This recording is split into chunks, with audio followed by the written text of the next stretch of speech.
반갑습니다. EBS 생활관리 이지영입니다. 여러분과 생활관리 제7강에서 만나게 되었네요.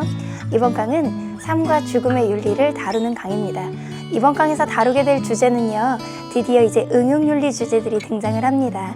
여러분들이 생명의 탄생과 관련해서 낙태, 생식 보조술 같은 내용들도 교재에서 만나보실 수 있고요. 죽음과 관련해서 죽음에 대한 철학적 견해, 자살을 금지하는 입장, 안락사나 뇌사에 대한 내용도 이번 강에서 만나게 될 겁니다. 같이 한번 정리해 보겠지만 우리가 지난 3, 4, 5, 6강에서 배웠던 내용에 비해서는 훨씬 쉬운 내용들입니다. 따라서 여러분들이 큰 부담을 갖지 않으시고 같이 정리하시면 이렇게 수능 특강에서 한번 정리하는 것만으로도 충분히 좋은 점수 나올 수 있는 그런 주제라고 하겠습니다. 여러분들 선생님이 지난 6강부터 목소리가 살짝 좋지 않아서 여러분들 듣기 좀 불편하실 것 같아요. 선생님이 최선을 다해 건강관리를 하고 있는데 살짝 목이 쉬어 있어요. 원래 더 꾀꼬리같이 아름다운 목소리로 여러분들에게 들려드려야 되는데 선생님이 조금 더 회복하고 와서 더 좋은 컨디션으로 다음 강들에서 만나겠습니다. 조금만 이해해 주시면 여러분들에게 대신 내용은 아주 활기차고 밝고 정말 의미 있는 내용들로 만나뵐 테니까요. 여러분들 믿고 따라오시면 될 것 같아요. 자, 우선 필기노트 준비하셨죠? 이번 강은 이론을 필기하면서 진행이 될 겁니다. 선생님 꼭 적어야 되나요? 라고 물어보는 학생들이 있는데요. 제가 자신 있게 말씀드리지만 우리의 기억력이 그렇게 온전하지가 않습니다. 한번 내가 직접 나의 노트를 적으면서 완성된 필기노트를 갖는 것은 아주 중요한 의미를 가질 뿐만 아니라 선생님의 판서, 여러분 선배들이 왜 그렇게 좋아해 줬는지 아세요? 첫째, 기출선지들로 판서를 합니다. 즉 평가원의 표현에 익숙해지기 위한 공부예요. 그리고 여러분들이 반드시 알아야 될 내용들 위주로 하기 때문에 내신형 스타일의 수업을 하진 않습니다. 따라서 여러분들이 혹시 내신 생활과 윤리를 준비하고 있다면 이 수업이 도움이 되긴 하겠지만 어디까지나 최고 권위자는 여러분 학교 선생님의 필기예요. 선생님은 수능 전문가입니다. 따라서 수능에서 더 중요한 비중을 두는 것과 덜 중요한 비중을 두는 것을 나눠서 수업을 합니다. 따라서 여러분들이 선생님과 같이 필기는 꼭 해주시는 게 좋아요. 자, 이번 강 배울 내용은 많은 편입니다. 하지만 내용이 어렵지 않기 때문에 편안하게 배우실 수 있을 거고요. 그리고 여기서 같이 만나보는 주제들은 주로 2점짜리 문제로 많이 출제가 되니까 그렇게 어렵게 생각하지 않으셔도 될 것 같아요. 그럼에도 불구하고 선생님 그럼 이번 강 안 들어도 되나요? 절대 아닙니다. 그럼에도 불구하고 반드시 배우셔야 되는 그런 내용이에요. 자, 이번 강도 명언으로 시작해 보겠습니다. 이번 강에서 여러분에게 소개할 명언은 다음과 같습니다. 앤드류 카네기의 말입니다. 젊은이여, 그대의 이름을 가치 있게 하라. 사실 30강이 넘는 강 중에서 많은 명언을 소개하겠지만 그중 선생님 가장 큰 애정을 가지고 소개하는 명언입니다. 여러분은 각자 이름이 있을 겁니다. 사람들이 그 이름을 부를 때 어떤 이미지를 그리면서 부를까요? 아, 지영이 그 사람 이런 사람이지. 아, 민주 이 사람은 이런 특성이 있지 하고 여러분의 이름 안에는 여러분이 지금까지 살아온 삶의 모습이 고스란히 담겨 있곤 합니다. 10년 후, 20년 후 사람들이 나를 떠올렸을 때 그 이름에 어떠한 가치가 담겨 있길 바라시나요? 여러분의 이름에 책임지는 삶을 사셔야 됩니다. 여러분의 이름이 가치 있게 하기 위해서 여러분이 보내는 1분 1초가 한순간도 헛되지 않았으면 좋겠습니다. 여러분이 함께 어울리는 사람들이 그리고 그들과 나누는 대화가 항상 나의 미래의 이름을 가치 있게 하는데 의미 있는 시간인지 꼭 뒤돌아보셨으면 좋겠습니다. 지금 헛되게 보낸 한 시간의 시간들이 장기적으로 여러분의 이름을 가치 있게 하는데 쓰여지고 있지 않은 시간들이라면 이제부터는 좀 바꿔나가는 게 어떨까요? 자, 우리 내 이름이 빛나는 그런 인생을 멋지게 살기 위해서 올해 1년 한 해 동안 최선을 다해 보자고요. 저는 여러분의 그 이름 3글자에 2글자인 사람도 있겠지만 3글자에 정말 많은 것이 담겨 있다고 생각합니다. 자, 그럼 우리 삶과 죽음의 윤리 들어갈 텐데요. 삶과 죽음의 윤리에서는요, 이제 칸트나 공리주의나 또는 아리스토텔레스가 간간히 언급되기는 하겠지만 그럼에도 불구하고 응용윤리의 주제들을 포커스로 해서 다루게 될 겁니다. 우리는 제일 처음 죽음에 대한 얘기를 해보려고 합니다.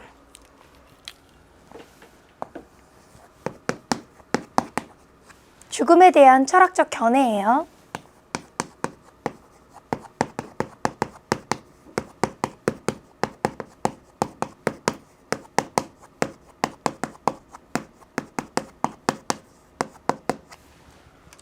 여러분, 선생님이 판사형 수업을 하기 때문에 여러분들이 수능 특강 교재는 언제 보나요?가 궁금한 학생들도 있을 겁니다.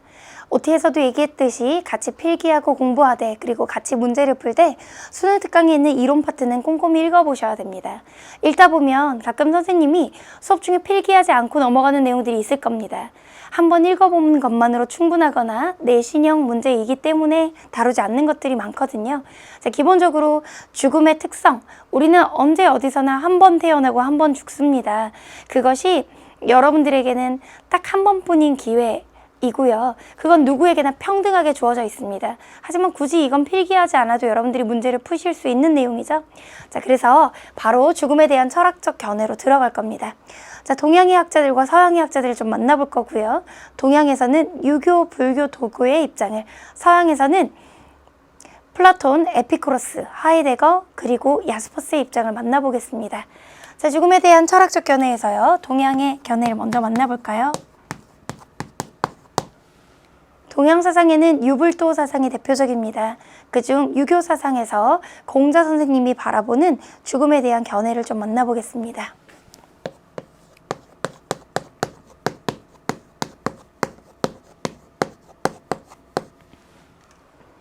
공자님의 경우에는요, 유교의 창시자시죠. 공자님께 제자들이 가서 물었습니다. 스승님, 죽음이 어떻게 되나요? 스승님, 귀신은 존재하나요? 라고. 공자님께서는 그 대답을 회피하면서 다음과 같이 얘기하셨죠. 너는 어찌 삶도 아직 다 모르면서 죽음에 대해서 논하느냐? 너는 어찌 인간도 다 모르면서 귀신에 대해서 논하느냐? 라고요. 공자님께서는 죽음과 귀신보다는 현재의 삶과 인간에 관심을 가질 것을 얘기하셨습니다. 즉, 공자님의 견해를 우리는 현세 중심적 사상이라고 부릅니다.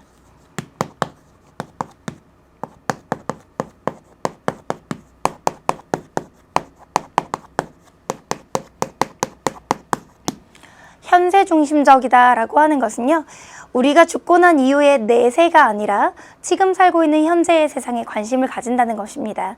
즉, 삶과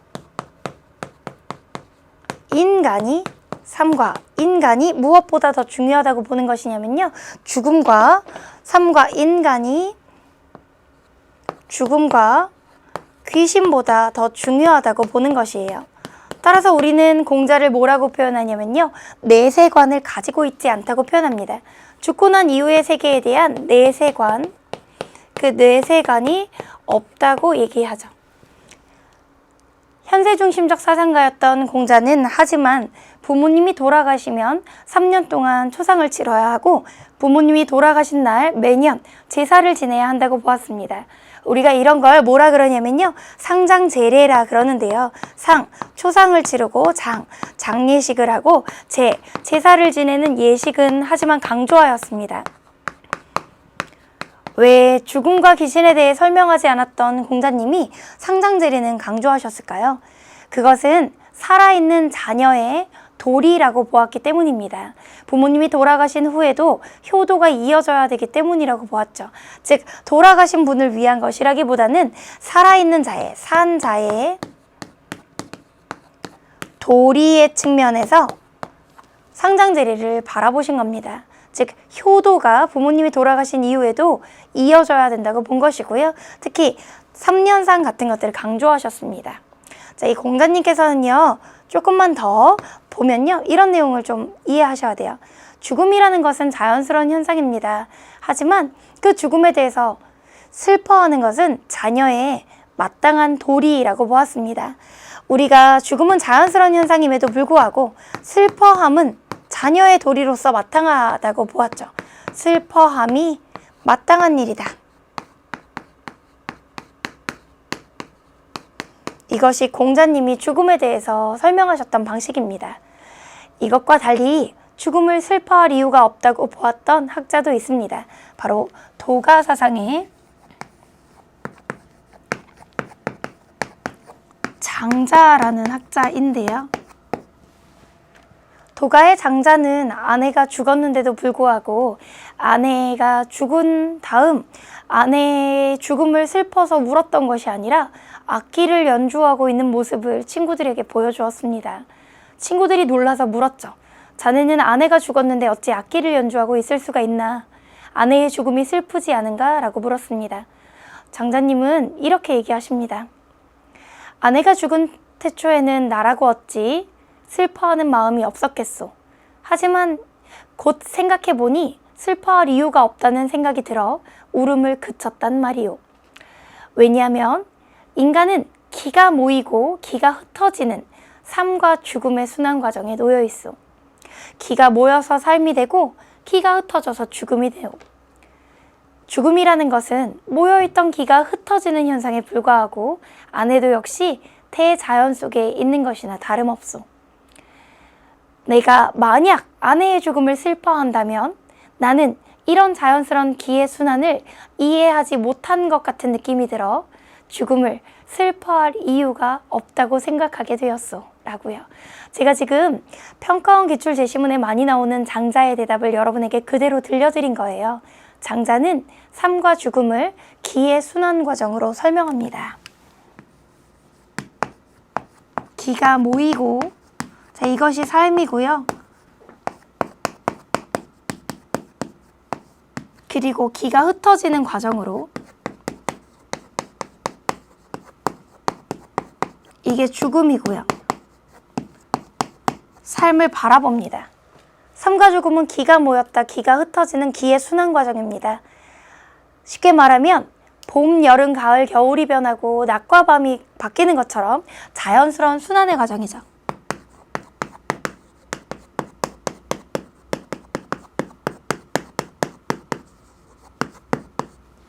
사계절이 바뀐다고 슬퍼하지 않는 것처럼, 낮과 밤이 바뀐다고 슬퍼하지 않는 것처럼 기가 모였다 흩어지는 기의 순환을 가지고 우리가 슬퍼할 이유가 없다는 것이에요. 따라서 장자는 삶과 죽음을 차별할 이유가 없다고 생각합니다. 삶과 죽음을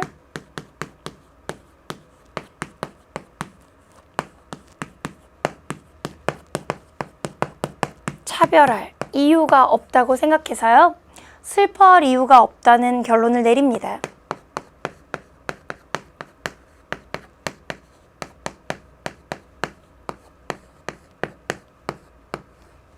삶과 죽음을 차별할 이유가 없고 기의 자연스러운 순환 과정에 불과하기 때문이에요.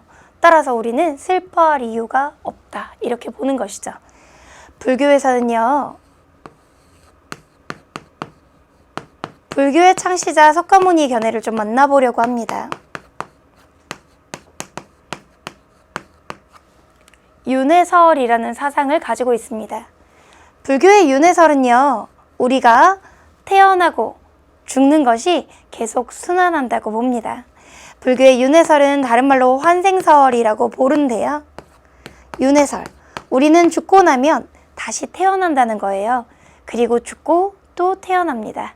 이렇게 태어나서 죽는 것이 생과 멸이 수레바퀴를 도는 것처럼 순환한다고 보는 거죠. 생멸에 수레바퀴가 있다는 겁니다. 이 윤회와 환생은요. 전생의 업보에 따라서 정해집니다. 전생에 내가 어떠한 업보를 쌓았느냐에 따라 다음 생이 정해지는 것이죠. 이 전생의 업보에 따라 다음 생에 그 대가를 치르는 과정이 윤회입니다. 윤회는 언제 끝나게 되냐면요.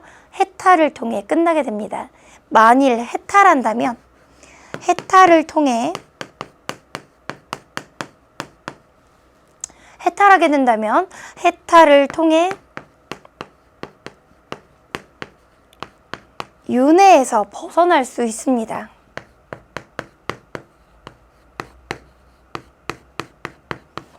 해탈을 통해 윤회에서 벗어날 수 있습니다.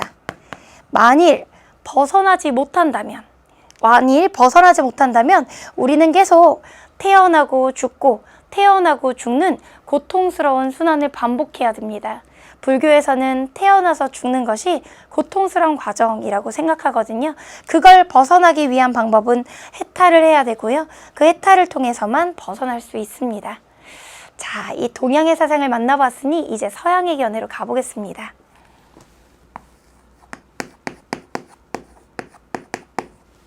서양의 학자들은 죽음을 어떻게 보았을까요? 자, 우선 죽음에 대해서 삶과 죽음의 관계를 다음과 같이 묘사한 학자가 있습니다. 우리는 육체라는 감옥 속에 갇혀 있는 영혼들이고, 우리가 죽고 나면 육체의 감옥에서 벗어나 영혼이 더 좋은 세상으로 갈 것이다. 바로 서양 고대학자 플라톤의 견해입니다.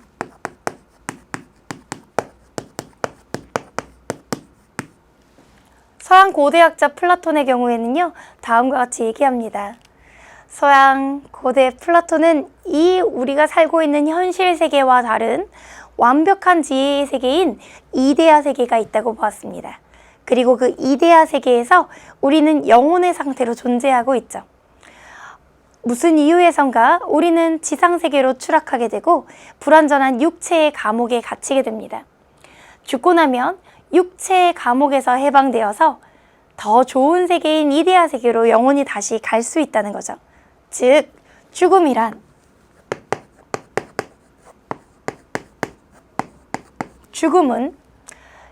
영혼이 해방되는 과정입니다.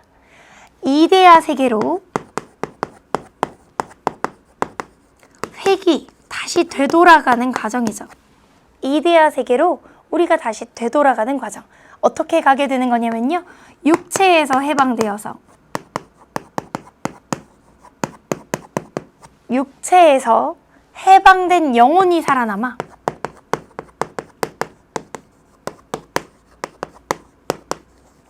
그 영혼이 완벽한 세계인 이데아계로 가게 되는 거예요. 그럼 이 이데아계가 어떤 세계냐? 바로 영원불멸한, 영구불변의 완벽한 진리의 세계입니다.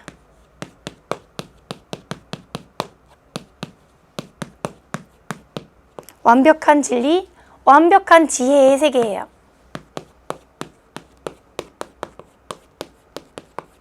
그 세계로 갈 수 있다고 보았습니다. 즉, 죽고 난 이후에 우리는 온전한 삶을 얻을 수 있다는 거죠. 두 번째 학자는요, 에피쿠로스라는 학자가 있습니다. 학자 이름이 너무 복잡하다고요? 자, 에피쿠로스도 역시 서양 고대 학자입니다. 서양 고대 헬레니즘 시대의 학자고요. 윤리와 사상, 생활관리에 공통으로 나오는 학자입니다. 에피쿠로스는 다음과 같이 얘기합니다. 우리는 죽음을 경험할 수 없습니다. 살아있을 때에도 죽음을 경험할 수 없고 죽고 난 이후에도 우리는 죽음을 경험할 수 없습니다. 살아있을 때는 아직 죽음이 오지 않았으니 죽음을 경험할 수 없고요. 죽고 난 이후에는 우리는 더 이상 존재하지 않으니 죽음을 경험할 수 없답니다. 우리가 왜 존재하지 않냐고요? 바로 우리는 육체와 영혼이 소멸되는 상태에 이르기 때문입니다. 정리해가면서 한번 볼까요? 에피쿠로스는요, 죽음이라는 것은 우리가 경험할 수 없는 것이라고 봐요. 죽음은 경험할 수 없는 것입니다.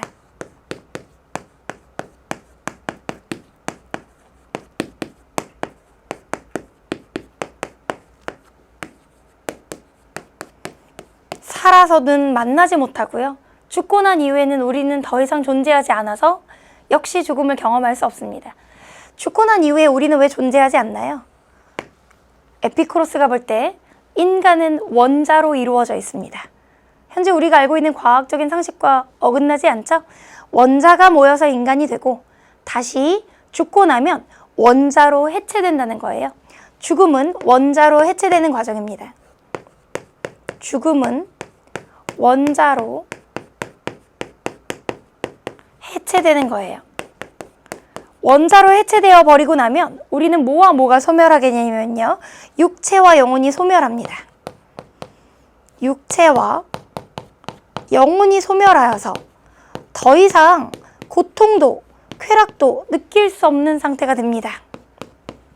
그러니 우리는 고통과 두려움을 느낄 수 없는 상태가 되기 때문에 죽음을 두려워할 이유가 없는 거죠. 죽음은 두려움의 대상이 아니라는 것입니다.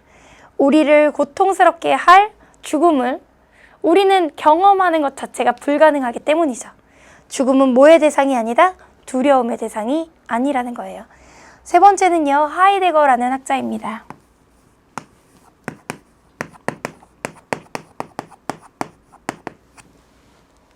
하이데거라는 학자는 현대 실존주의자인데요.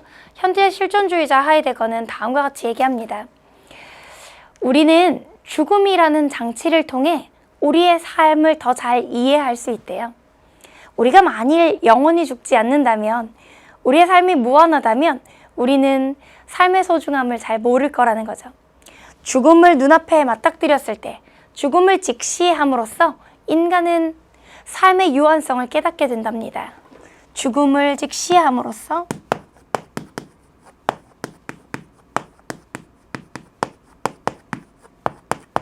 무엇을 깨닫게 된다고요? 삶의 유한성을 자각하게 됩니다.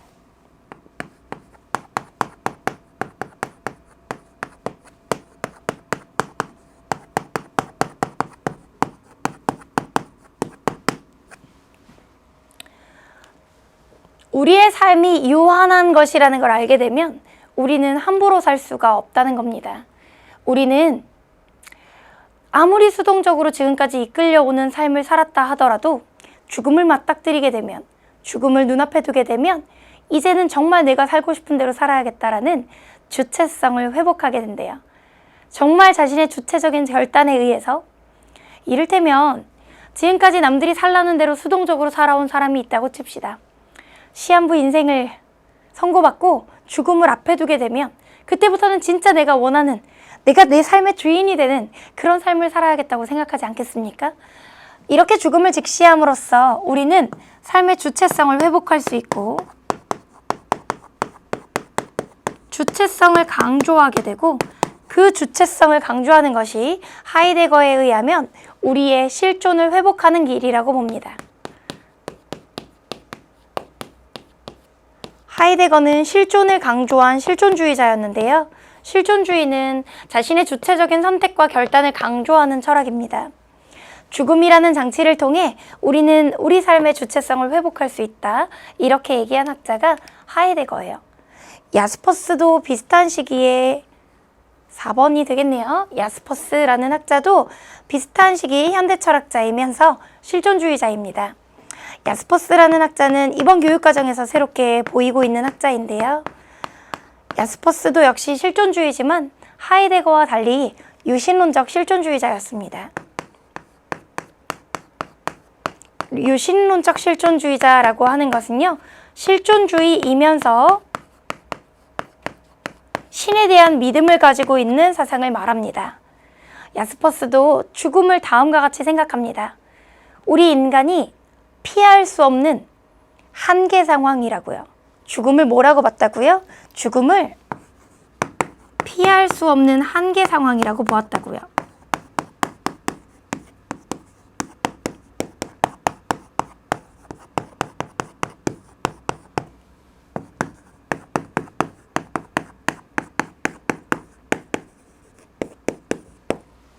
피할 수 없는 한계 상황. 우리는 각자 살면서 수많은 한계에 부딪히게 됩니다. 때론 몸이 너무 아파서, 부모님이 건강이 너무 안 좋으셔서, 아니면 자신이 정말 죽음의 문턱 앞에 서서 이런 한계 상황에 부딪히게 되는데요. 그중 죽음이 가장 극단적 한계 상황이래요. 그 한계 상황 속에서 인간은 자신의 본질과 자신의 실존에 대해서 의문을 갖게 된답니다. 이런 극단적인 상황 속에서 인간은 무엇을 생각하게 되냐면, 내가 이 극단적인 한계 상황 속에서 앞으로 어떻게 살아야 할 것인가 라는 진지한 삶에 대한 고민을 하게 된대요. 그때 야스퍼스는 인간은 신을 찾게 되고, 신에게 귀의함으로써, 즉 신을 찾음으로써 신을 통해 실존을 회복하게 된다고 보았습니다. 신에 대한 믿음을 통해서 실존을 회복하게 된다. 이 야스퍼스의 견해였어요. 우리 수능 특강에는 야스퍼스는 죽음을 피할 수 없는 한계 상황이라고 보았다까지만 나오잖아요. 근데 실제로는 야스퍼스는 결론적으로 그 한계 상황에서 신을 찾아야 된다고 보았고요. 그것이 나의 주체성을 회복하는 길이라고 보았습니다. 자, 이렇게 죽음에 대한 철학적 견해가 나왔고요. 우리가 이 다음 이제 생명의 탄생과 관련된 얘기를 해야 될 것 같습니다.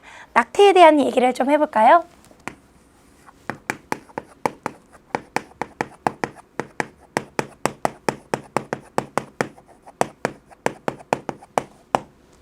낙태 찬반 논쟁은 어렵지 않습니다. 기본적으로 어떻게 구성되어 있냐면요. 낙태를 찬성하는 견해와 낙태를 반대하는 견해로 나뉩니다. 낙태를 찬성하는 견해는요, 낙태를 왜 찬성하게 되냐면 여성의 선택권을 중시하고 여성이 언제 아이를 낳고 아이를 키울지를 선택할 수 있게 해줘야 된다는 입장 때문에 낙태를 찬성하게 될 것이고요. 낙태를 반대하는 입장은요, 여성의 선택권보다 태아의 생명권이 중요하다고 보기 때문에 낙태를 반대합니다. 이 각각의 입장을 생명옹호주의와 선택옹호주의로 나눌 겁니다. 첫째, 생명옹호주의.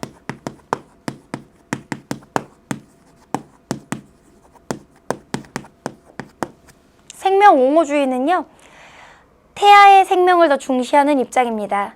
다른 말로는 프로라이프라는 표현을 사용하는데요. 무엇을 지향하다는 뜻의 프로와 생명이라는 뜻의 라이프라는 단어를 합쳐서 프로라이프 입장이라고 하고 실제 기출문제에 언급되기도 한 용어입니다. 태아의 생명을 강조하는 입장이고 낙태 반대론자들이 가지고 있는 특징이죠.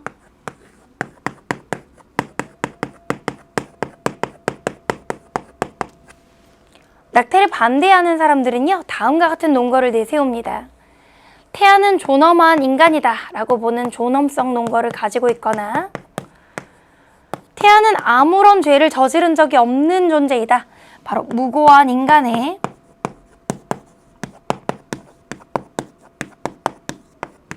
아무런 죄를 저지른 적 없는 인간의 신성불가침 논거.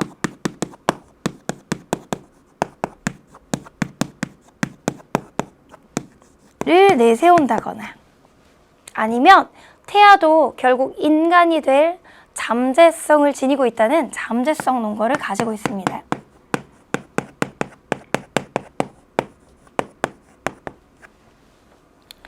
태아가 존엄한 인간이라고 보거나 아무런 죄가 없다고 보거나 아니면 인간이 될 잠재적 가능성이 있다고 보는 건 모두 태아를 낙태해서는 안 된다는 입장을 보여주고 있죠. 반대 입장에는요, 선택옹호주의가 있습니다.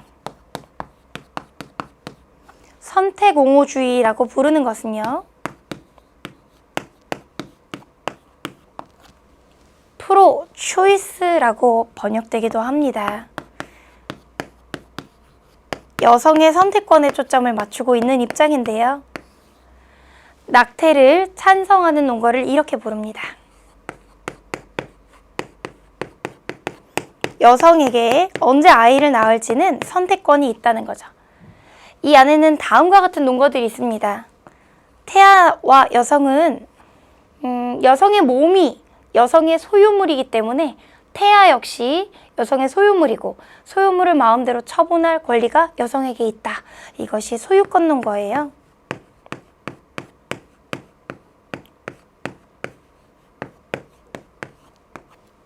여성이 태아를 생산함으로 그 태아는 생산자인 여성에게 처분의 권리가 있다고 보는 게 생산 논거예요.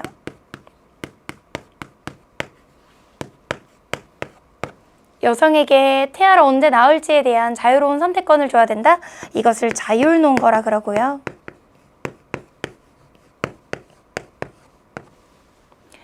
남자와 여자의 진정한 평등을 위해서는 낙태에 대한 선택권을 줘야 된다는 평등권 논거도 있습니다.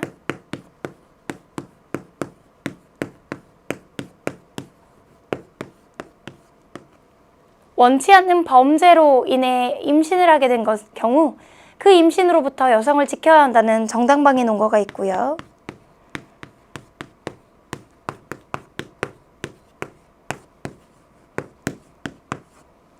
여성이 언제 아이를 낳을지는 여성의 사생활의 영역이라고 보는 프라이버시권 논거도 있습니다.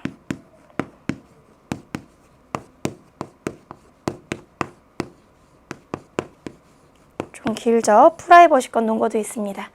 물론 초성을 따서 외울 수도 있겠지만 암기하지 않아도 문제는 풀 수 있거든요. 생명옹호주의와 선택옹호주의의 대립은 여러분들이 문제 풀 때 그렇게 어렵진 않을 거예요. 이거에 각종 인공수정이나 비배우자 출산이나 대리모와 같은 생명윤리 문제도 있는데요. 그건 우리가 직접 필기하면서 보지 않아도 충분히 문제에서 주어진 데이터를 가지고 풀 수 있는 내용이고요. 이제 이 내용을 정리하고 우리 칠판 저쪽에 가서 자살에 대한 철학적 견해 그리고 안락사, 뇌사에 대한 얘기를 이어서 해보려고 합니다. 자, 칠판 저쪽으로 이동해 볼게요. 자, 여러분, 자살에 대한 견해는 이번 교육과정에서 새롭게 등장한 내용인데요. 자, 자살에 반대하는 입장들이 이제 철학적으로 소개되고 있습니다. 자살에 대한 견해, 우리가 몇 가지를 좀 알아야 되는데요. 자살을 반대하는 입장 중에 유교의 공자님의 입장을 좀 들어보겠습니다. 자, 유교가 다른 어떤 종교보다 효도를 강조하거든요. 부모님이 돌아가신 이후에도 3년상을 치러야 한다거나 제사를 지내야 한다는 등 효도를 강조하는 종교입니다. 그 유교라는 사상에서 자살이란 최고의 불효라고 봅니다. 자살은 최고의 불효다.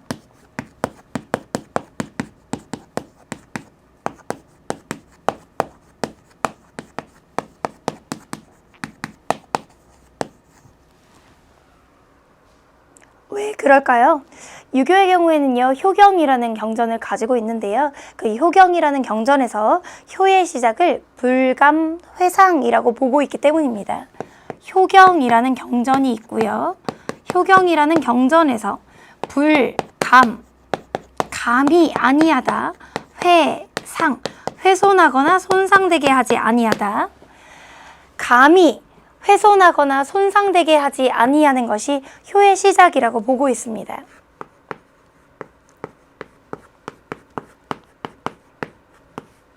가장 첫 번째 효의 방법이 아프지 않고 다치지 않고 죽지 않는 것인데, 자살한다면 그건 최고의 불효가 된다는 거죠. 두 번째, 불교에서는요, 생명을 소중히 여기기 때문에 살아있는 것을 죽여서는 안 된다는 불살생의 원칙을 가지고 있습니다. 살아있는 것을 죽이는 것은 허용되지 않다. 따라서 자살이라는 것은 살아있는 걸 죽이는 행위이므로 허용되지 않는 것입니다. 불살생의 원칙에 따라서 그 불살생의 원칙을 위배하면 안 된다는 거예요. 자살은 불살생의 원칙을 위배하는 행위이므로 허용될 수 없습니다. 세 번째, 기독교에서도요,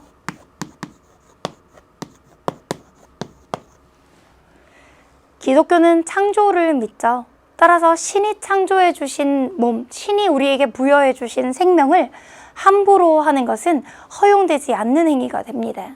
따라서 신이 주신 생명이므로 그것을 해치는 것은 허용되지 않습니다. 신이 주신 생명을 해쳐서는 안 되는 것이죠. 칸트는 어떻게 바라볼까요? 칸트라고 부르는 학자는요, 인격을 수단화하면 안 되고 목적으로 대우하라고 얘기한 정언명령을 들어보셨죠? 칸트는 인격을 수단화하면 안 됩니다.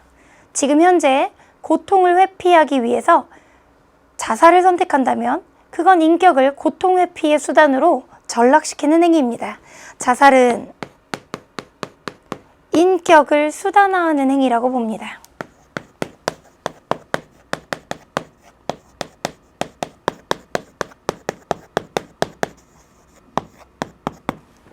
인격을 수단화하는 행위, 고통 회피의 수단으로 전락시키는 행위이므로 역시 허용되지 않습니다. 우리 수특에서는 자연법 사상도 소개되는데요. 여러분, 선생님과 6강 문제 풀면서 보셨겠지만 6강에 무슨 내용이 나와 있어요? 자연법 사상은 인간의 본성에서 비롯된다라는 선지가 있었죠. 자기보존의 본성, 인간의 자기보존의 본성에 반하는 행위입니다.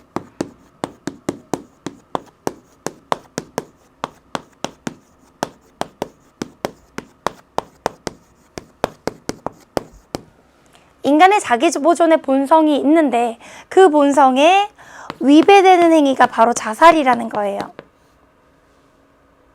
따라서 살인하지 말라라는 법이 자연법에 있는 것처럼 자살하지 않아야 되는 것도 자연법의 내용이라고 보는 겁니다. 여섯 번째로 여러분들에게 익숙치 않은 학자겠지만 작년까지 윤사에서 다뤄졌던 쇼펜하우어라는 학자가 있습니다.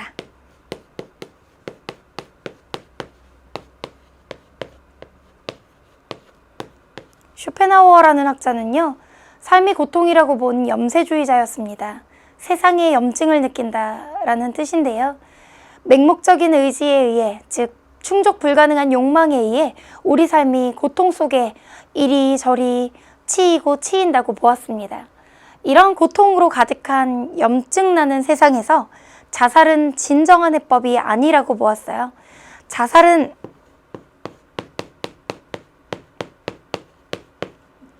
회피의 방법일 뿐, 회피하는 수단일 뿐, 진정한 해법이 아니다.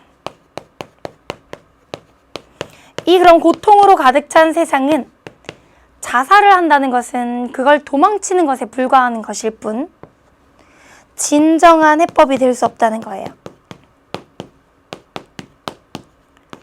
쇼펜하우어는 불교 철학의 영향을 받은 학자였습니다. 따라서 해탈이 진정한 해법이라고 보았고요. 자살은 그 문제를 해결하는 진짜 해법이 아니라 일시적인 회피에 불과하다고 본 그런 학자가 쇼펜하우어였습니다. 염세주의자, 도망치는 것만이 진정한 해법은 될 수 없다라고 본 학자인데요. 자살에 대한 철학적 견해가 나와서 선생님이 수능 개념 강의에서도 이 얘기를 길게 한번 했는데 수능 특강부터 따라온 학생들도 있을 거라 한마디만 하겠습니다. 어려운 얘기긴 하지만 선생님이 솔직해져야 여러분들도 이 문제에 대해서 교과서에 써있는 문구뿐 아니라 스스로 깨닫는 바가 있을 거라고 생각합니다. 선생님이 교사이면서 학생들을 가르치고 있을 때 어떤 일이 있었냐면요.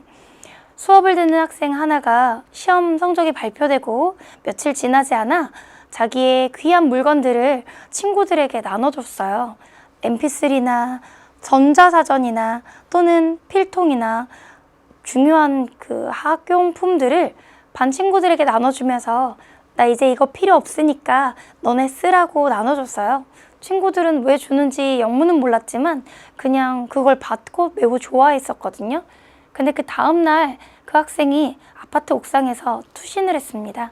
그리고 그 학생들이 전부 다 너무나도 슬퍼하고 너무나도 많이 울고 했던 장면을 본 기억이 나요. 선생님의 학창시절 얘기를 좀 해줘야 될 것 같습니다. 제가 교사이면서 만난 그 학생 이야기 말고 어렸을 때의 저의 학창시절이요. 당시에는 반지하 월세방에 제가 살고 있었습니다. 저희 가족들이 살고 있는 반지하 월세방은 그때 수해가 났어요. 그래서 가재 도구를 전부 다 버려야 되는 상황이 됐죠. 여러분, 수해가 나서 잠긴 물에 그 전염병의 위험성이 있어서 침대도 옷까지도 가방도 전부 다 버려야 되는 거 알고 계세요? 그렇게 수해가 나서 모든 물건을 버리고 아버지가 다니시던 회사가 부도가 나면서 2년치 체불되어 있던 임금도 받지 못한 채로 집에 보증금을 낼 수가 없어 결국 쫓겨나고 시골로 이사를 가는 과정에서 선생님이 우울증에 시달리는 상황이 있었습니다. 학창시절이었는데요. 중학교 때 너무 부모님의 건강도 안 좋으시고 집안의 경제 사정도 힘들고 수해가 나고 이러다 보니까 선생님이 하면 안 되는 생각을 했었어요. 수업을 듣다가 갑자기 죽고 싶다는 생각이 들더라고요. 그래서 건물 옥상에 올라가 봤습니다. 정말 인생에 아무 미련이 없다고 생각하고 건물 옥상에 올라갔는데 올라가서 느꼈어요. 너무 무서운 거예요. 선생님한테는 아주 심한 고소공포증이 있습니다. 그 자리에 주저앉아서 펑펑 울면서 학창시절에 제가 깨달았던 진리가 하나 있습니다. 왜 사람들은 죽고 싶다는 생각을 하게 될까요? 우리나라의 많은 수험생들이 정말 많이 우울증에 시달립니다. 정말 정신이 건강하고 밝은 학생이라도 수험생활이라는 극단적인 상황 속에서 하루에도 몇 번씩 내가 마음에 들고 나를 사랑하는 게 아니라 자기 혐오와 자기 불안에 시달리곤 합니다. 내가 공부하는 게 마음에 안 들고 난 왜 이렇게 독하지 못할까? 난 왜 이렇게 머리가 좋지 못할까? 난 왜 이렇게 지금까지 안 해놨을까라는 생각에 자꾸 부정적이고 우울한 생각을 학생들이 하곤 하더라고요. 제가 학창시절에 그 높은 옥상 위에서 깨달은 진리는 다음과 같습니다. 자기 삶에 역설적이게도 애정이 많고 완벽주의가 강한 사람들은 극단적인 생각을 하게 돼 있습니다. 삶에 애정이 없고 집착이 없고 완벽주의가 없는 사람들은요, 시험 하나 망쳤다고, 공부 하나 독하게 못한다고 그런 극단적인 생각 안 해요. 시험을 망쳐도 허허허 내가 이렇지 뭐 하면서 어찌 보면 웃고 넘길지도 모르겠어요. 오히려 자기에 대한 삶의 애정이 강한 사람들, 내가 너무 좋고 내 모든 것이 완벽했으면 좋겠다라고 생각하는 사람들이 역설적이게도 자살의 충동을 느끼곤 한답니다. 여러분, 혹시라도 당연히 선생님의 제자들은 긍정으로 무장되어 있겠지만 공부하다가 너무 힘들고 극단적인 생각이 들 때 한 번만 생각해 보세요. 내가 혹시 날 너무 사랑해서, 내가 내 삶에 대한 애정이 너무 강해서, 내가 내 삶이 너무 완벽해지고 싶은 생각 때문에 이런 극단적인 생각까지 드는 건 아닐까. 때론 완벽하지 않아도 괜찮아요. 때론 부족해도 괜찮아요. 충분히 여러분들은 작년보다 아주 잘하고 있고 예전의 여러분보다 아주 멋지게 해내고 있습니다. 습관을 좀 들여보세요. 저녁에 잘 때. 저 고3 때 하루에 3시간 자가면서 커피를 씹어 먹어가면서 공부했거든요. 그럴 때마다 저녁에 잠들면서 이렇게 스스로를 다독였어요. 잘하고 있어. 잘하는 거야. 난 멋지고 정말 장하다. 완벽하지 않아도 괜찮아. 저는요, 생활과 윤리로 여러분과 만나고 있습니다. 다른 어떤 과목이 이런 얘기를 해주겠어요. 오늘 우리가 또 자살에 대한 철학자들의 견해를 배웠지만 이건 예전 분들이잖아요. 이제 여러분들이 하나만 기억하셨으면 좋겠습니다. 한국은 OECD 국가 중에 자살률이 1위인 국가입니다. 청소년들이 하루에도 몇 번씩 우울증에 시달리면서 공부를 하곤 하는 비정상적인 입시체제 속에 놓여 있습니다. 그럴 때 너무 극단적인 생각이 들면 한 번만 생각하세요. 내가 나를 너무 사랑해서 이런 바보 같은 생각이 잠깐 들었구나라고요. 여러분들이 다른 누구보다는 완벽하지 못할 수 있지만 그래도 여러분의 인생에서 다른 어떤 애보다 가장 치열하게 살고 있는 건 맞잖아요.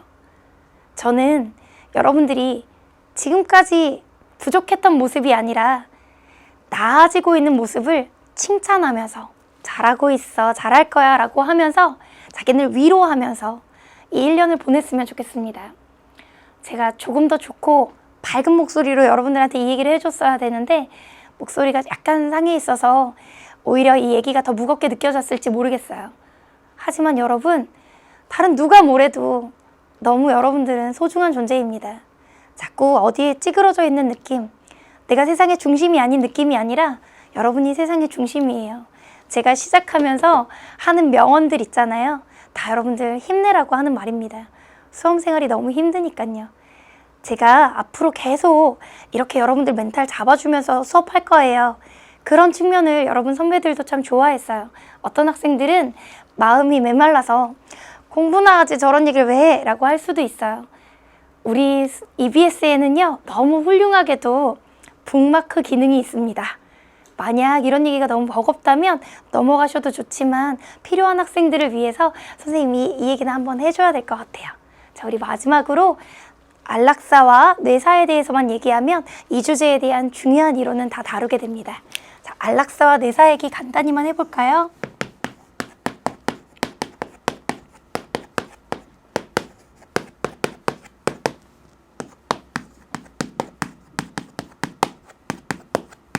안락사라고 하는 것은요, 행복한 죽음 또는 좋은 죽음이라는 어원을 가지고 있는 것입니다. 말기암 환자가 극단적인 고통에 놓였을 때 더 이상 그 고통을 견딜 수 없을 정도가 되면 스스로 인간으로서의 존엄성을 지키고 죽고 싶다라는 선택을 하게 되면 우리는 그걸 안락사로 표현을 합니다. 이 안락사에는 다음과 같은 종류가 있습니다.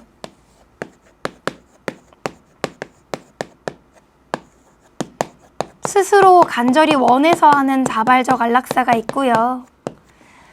환자의 의사에 반해서 반대로 하는 반자발적 안락사가 있고요. 환자의 의사를 알지 못할 때 있는 비자발적 안락사가 있습니다. 환자의 동의 유무에 따라 이 안락사의 종류를 나눈다면 두 번째는 적극적 안락사와 소극적 안락사가 있습니다. 적극적 안락사는 금지 약물 등을 주입해서 적극적인 행위로 안락사에 이르게 하는 행위예요.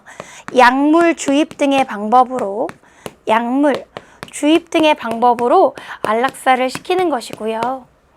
소극적 안락사는 이런 적극적인 방법이 아니라 연명 치료의 중단과 같은 방법을 통해 연명 치료의 중단,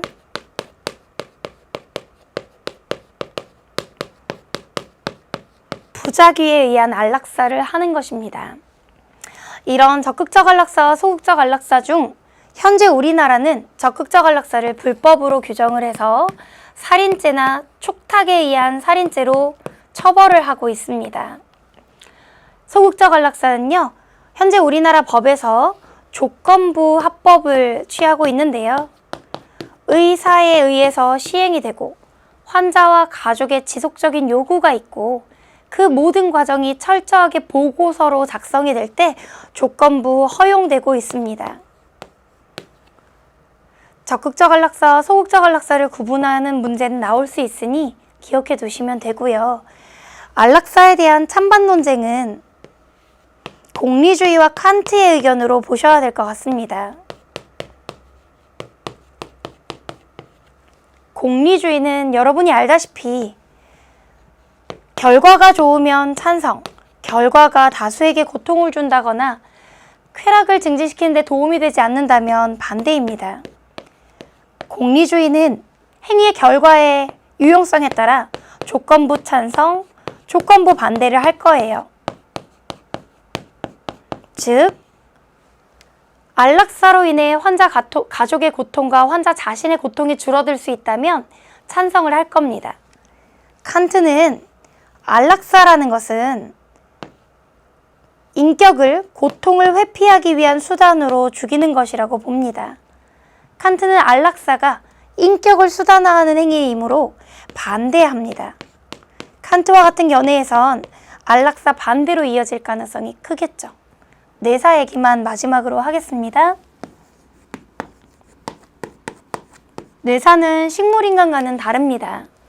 뇌사는 뇌의 모든 부분이 정지해서 다시 깨어날 수 없는 상태로 7일에서 10일 이내 사망에 이르게 되는 상태를 말합니다. 뇌사와 관련된 논쟁은요, 뇌사를 사망으로 인정할 것인가, 그것이 뇌사설이고요. 심장과 폐가 멈춘 데를 사망으로 인정할 것인가, 그것이 심폐사설입니다. 뇌사설을 주장할 때와 심폐사설을 주장할 때의 차이는요, 뇌사를 주장하게 되면 그것이 장기 이식의 가능성을 높여줍니다. 뇌가 멈추고 심장이 멈출 때까지의 그 기간 동안 장기 이식의 필요성에 의해서 뇌사를 인정하게 되고요. 사람이 목숨이 마지막까지 끝나기 전에는 사람의 몸을 다른 사람을 살리기 위한 수단으로 이용해서는 안 된다는 주장이 심폐사설을 취합니다. 심폐사설은요, 심장과 폐가 인격의 본질이 되는 것이고, 따라서 장기 이식을 위해 사람을 죽여서는 안 된다는, 즉 인격을 수단화하면 안 된다는 칸트식의 주장에 의해 심장이 멈추기 전까지는 사람을 죽은 것으로 볼 수 없다는 이론을 말합니다. 이러한 이론을 바탕으로 여러분들이 칸트와 공리주의의 논거들을 적용해 가면서 문제를 푸시면 되는 거예요. 자, 여기까지 해서 우리는 삶과 죽음에 대한 중요한 논의를 다 만나보았습니다. 죽음에 대한 철학적 견해와 자살에 대한 철학적 견해는 꼭 정리해 두셔야 되고요. 여러분들이 앞으로도 배우게 될 내용들 중에는요, 이런 내용들을 우리가 기존에 배웠던 이론규범 윤리학에 적용하는 문제들을 통해서 이 수능 특강에 있는 문제들을 해결하게 될 거예요. 다음 강에서는요, 삶과 죽음의 윤리에 대한 두 번째 시간으로서 수능 특강에 들어있는 3주제 문제들을 풀어보면서 이 이론을 문제에 적용해 볼 예정입니다. 선생님이 수업 중에 정리하지 않은 내용들은요, 수능 특강에 있는 내용들을 읽기 자료선에서 한번 읽어보시고 들어오시면 가장 좋을 겁니다. 우리가 주로 정리한 내용 위주로 수능 기출문제가 나온다는 걸 아시면 조금 더 수업을 잘 활용하실 수 있을 거예요. 수고하셨고요. 다음 8강에서 만나요.